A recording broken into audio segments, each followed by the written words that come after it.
In this final video of the series, we're going to be referring to the appendicular muscles. Now, with this part, we're going to see a slide that looks very similar to what we left off on the last one, where we were looking at the trunk. But in this case, we're not focusing on the axial muscles, but instead the appendicular. Do you notice the highlights that are on here? You will need to know both the appendicular as well as the axial from any view that we're looking at. We are focusing specifically on the appendicular muscles of the trunk, though. Now, when we're looking at these, keep in mind the appendicular muscles are going to be muscles that are going to help us to move our appendicular skeleton. So they can be anchored to the trunk itself, but then they're going to help us to move our arms and our legs in some manner. Do notice that for both the anterior and posterior view, you are having a superficial and a deep dissection so you can see the different layers of the muscles. So make sure you are able to identify from both views and the different depths of the views for the different muscles that are needed. Now, what we're looking at are muscles that move the arm in particular. So remember, when we say arm in anatomy, arm means the upper arm. The other part below that is going to be your forearm. So the upper arm, we're looking at a lot of muscles that are going to anchor to the chest and to that pectoral girdle. Keep in mind all the different parts of the skeleton that we learned in the previous unit. You should still be able to identify all those bones that you identified previously, but now you should see how those muscles are anchoring to those different areas. You should notice the origin of where they're going to be attached to that immovable bone, and then the insertion where they're going to be attached to the movable area. All these things are going to help you to understand the action or how that muscle is actually going to be used. So make sure you're trying to put all those pieces together so you can actually understand what is happening because the anatomy is determining the function. Now, here we're looking at the forearm. Now, this is an interesting view because not only are you getting a view of the arm, but you're seeing the forearm with it as well. We're looking at the muscles that are moving the forearm and the hand in this slide. Now, when we're looking at this and you look at the hand itself, you will notice in both the posterior and the anterior view, there are very few muscles actually within the hand itself. And we're able to do a lot of different delicate movements with our hands and our fingers. So the muscles that are actually controlling your hands and fingers are predominantly going to be within the forearm. And a lot of the forearm motion that you have is actually going to be controlled by the arm that's above it. That's because we have muscles which are referred to as extrinsic muscles. Extrinsic muscles are muscles that their action is actually going to cause a contraction and movement in a different region of the body. So when your hand is moving because of the muscles in your forearm, those are extrinsic muscles that are going to be doing it. Muscles within that area that are controlling that action are referred to as intrinsic muscles. Intrinsic muscles actually tend to be smaller and more delicate, and extrinsic muscles tend to be larger, and they're doing a lot of the work that's causing a different region to actually go through the action. Now, in looking at this, I like these different views because you have your anterior and your posterior view, but let's look at the cross section that we have of the arm. So when we look at this cross section of the arm, here's your anterior, posterior, and this is the lateral on the side. You do see your humerus running through it. I like this one because it shows you the tricep, and the reason that it's called tricep, because you have three different heads where there are three different attachment points for this muscle. With the biceps brachii, you're only really seeing the one together at this point because we're down in here, as opposed to higher up where you would actually see the two different points where it's having the origin that's going to attach to the scapula. So with these, make sure you can identify relative to the section that you're looking at as well. All of these that are labeled, of course, you're going to need to know. I'm not making you know the forearm cross section because that is quite a bit busier and I think a little bit harder to really understand what's happening there as opposed to the arm that you can see it a little more clearly. When we're talking about the forearm, one thing I do want you to notice, this is the anterior view. So this is like the inside of your forearm. The inside of your forearm in particular is going to have these flexor muscles and flexor retinaculum. It's flexor because when you contract these, it's going to allow you to pull and flex your fingers inward. So when you go to make a fist, you're using these flexor muscles in order to do that. So those are extrinsic muscles of your forearm that are causing your hand to go through and do that. And how are they doing that? Well, look at these tendons that are coming down, and then you have different ligaments that are also holding things in place. So all of these are allowing us to grab onto the bone and then pull them inward along with these connective tissues. The flexor retinaculum, this is going to be a sheath that's surrounding that whole big grouping and holding kind of everything in place.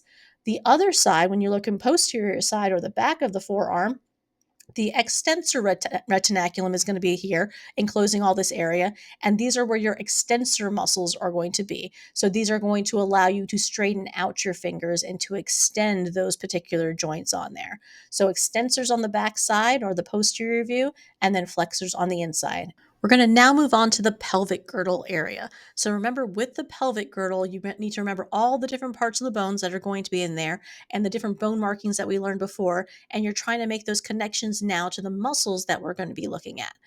The most obvious one that we're looking at when we're looking at the pelvis region is going to be that gluteal group. So the gluteal group, the medius maximus and minimus, you can see them showing right here and then in the deeper dissection. But going beyond that, we're going to look a little bit deeper. So here we have a posterior view and then an anterior view that's going to show you the muscles that we're looking for. Again, identify the highlighted ones that are in here. But the piriformis, you can see from the back side, it is coming in and it's going to be attaching to the sacrum, and then it's going to be coming down here. And then if you look in the front, you can see the piriformis is coming through, and then it's attaching to that greater trochanter that we have on the femur. So again, noticing the origin and the insertion of these is going to help you to understand what they're doing and what their action is going to be. Obturator internus and externus, those are going to be associated with that obturator foramen that we learned about in the previous unit. And here we're looking at muscles that are moving the leg, both the top part and then later going to help us later to move the lower part of the leg. So when we're talking about the leg in particular, make sure you're being careful to look at the view that you are at, the posterior versus the anterior, because that is going to be very different in terms of which muscles that you're going to be able to view. So the extensors of the knee, so right here on the front side, so extensors of the knee are going to be on the front side of the anterior side here, but then the flexors are going to be on the posterior side. So again, think of that analogous to the arm. And when we were moving things within the forearm, we had both the front side and the back side of the arm, which were doing the flexors and the extensors. So make sure you're relating that same kind of idea to the leg itself and how you're going to flex and extend the knee in this case. Notice we have a lateral view here. This lateral view is going to give you a good view of this rectus femoris as well as the vastus lateralis on either side. Collectively, what you're going to find is these are going to create the quadricep muscles that we're looking at. So again, the bones that we learned before and the ligaments, you're still going to have to know the names of those different things. There's a view of the sartorius coming in here from the iliac crest and then just go peeking down over here. But then notice when you go over here, you can see it is this really long muscle that's going to be crossing over to the inside of the knee. So it goes all the way laterally from the iliac crest, and then internally it's going to go medially down to the knee. Here's another good cross section that we're looking at. So this particular cross section is going across the quadriceps. So quadriceps femoris, quad meaning four. So this is giving us a good view of those actual four, because from this view, you can only see three of the muscles that are located. So in this view, you're able to see there is the femur, but you have your vastus lateralis, vastus intermedius, and then vastus medialis and the rectus femoris that are going to all be located in here. So rectus femoris is going to be that middle one right in the front, and then you have all these different vastus ones that are going to be located in there. The intermedius is the one that you could not see here because the intermedius is going to be right behind where the rectus femoris is going to be. Here we're looking at more extrinsic muscles that are going to help us to move the foot and the toes. So we're looking at the lower leg region. Do keep in mind you're looking at the extensors that are going to be here on our posterior view. So with our posterior section, you see a good view of the gastrocnemius. And then if you remove that gastrocnemius, then you're able to see the soleus that is going to be below it. So both of those very significant muscles in your calf region. Of course, our calcanean tendon and our calcaneus that are located in there. We also have, if you go in there even deeper beyond where we went here, a deeper dissection, now we have our tibialis posterior and our fibularis longus. So remember those two bones that we have associated with our lower leg. And then we have our digital flexors, so controlling our toes and flexing them. We have the two different types that are located right in this region. Looking at this view over here from the lateral view and then our anterior view. So our anterior view, we can look, again, there's going to be our tibia there. And so we have our patellar ligament. And then you can see those other ones that we talked about earlier that are going to be located on this anterior view. But it's really easier to see most of them from the posterior view, which is why we have them highlighted up here as opposed to down here. Looking at this medial and lateral view, though, so the inside that we're looking at over here shows us our ankle extensor. So again, you're seeing another view of the gastrocnemius and the soleus, but here you're also able to see the extensor retinaculum and the flexor retinaculum that are in there.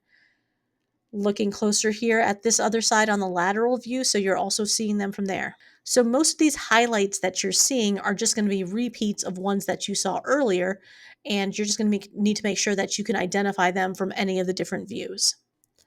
For this particular one, now we're looking at the intrinsic muscles of the foot.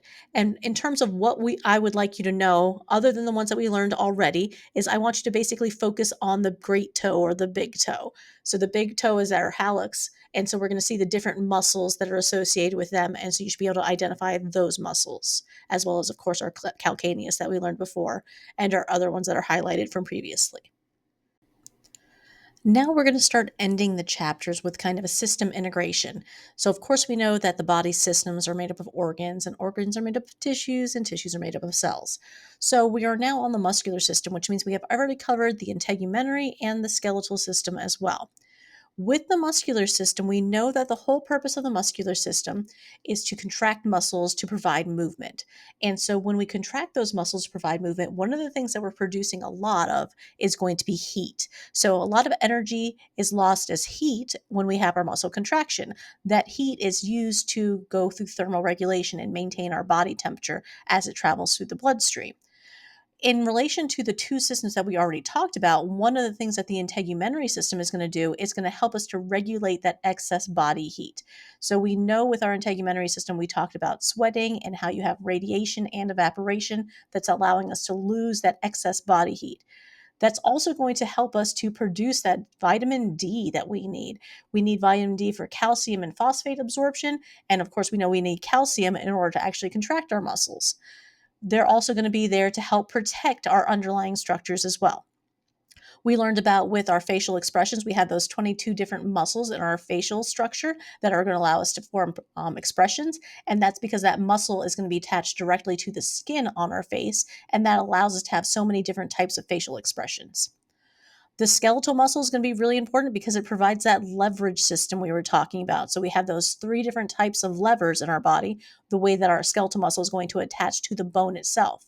That bone is also going to provide minerals that are needed in order for us to have good contractions, like that phosphate and that calcium. All of those are going to be needed for our skeletal muscles and muscle attachment. It's also going to provide stability. So the skeletal muscular system is oftentimes taught together because they go hand in hand to provide structure to the body and to provide movement for that body itself. Now, in terms of other systems of the body that we haven't talked about yet, the muscular system is also going to work with them. The cardiovascular system, I already mentioned how that cardiovascular system is going to transport heat. Well, one of the other things it's going to transport is oxygen and nutrients that our muscle cells are going to need in order to actually do the contraction. We do know that the respiratory system is going to bring in oxygen. We need oxygen to do aerobic respiration for those muscle contractions. Nervous and endocrine systems are both sending signals all throughout the body to help regulate what the body is doing. The muscles are not going to be any different. They're going to need those regulatory signals coming from the brain, spinal cord, and through their endocrine systems to determine how we're going to be able to contract our muscles. And that is going to be the end of the muscular system.